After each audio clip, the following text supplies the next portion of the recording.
Two major dailies have dropped editorial cartoons for a reason I do not and can never understand, as editorial cartoons are a staple in the op-ed section of a newspaper. It's a good thing we have social media where it can still be kept alive. Take Victor Sioco's submission in the third Tagisan editorial cartoon contest. Sioco won twice as a sponsor's choice and third place in the category of cartoonist under 20. How you react to the cartoon will depend on your politics or lack of. If you're apathetic, you might be turned off by the political nature, not only of the cartoon, but all editorial cartoons, as that's the nature of the beast. But if you're very political, Shoko's work will generate a reaction from you. Whether it's favorable or not, it will depend on whether you celebrated or cried at the result of the 2022 presidential election.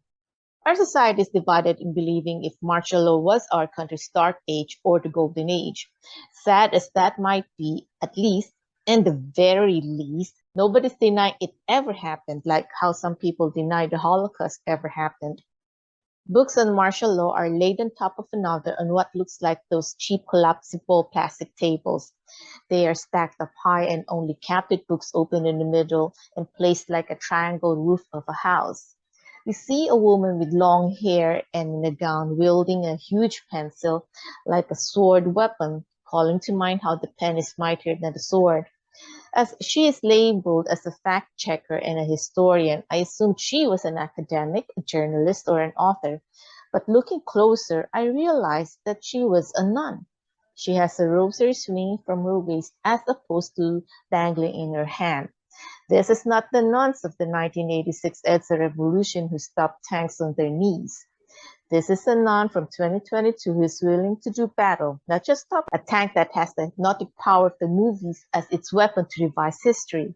In a star-struck country of celebrity worshippers and non-readers, books that tell the story of the victims and survivors of martial law need to be protected and defended from the dazzling cinema.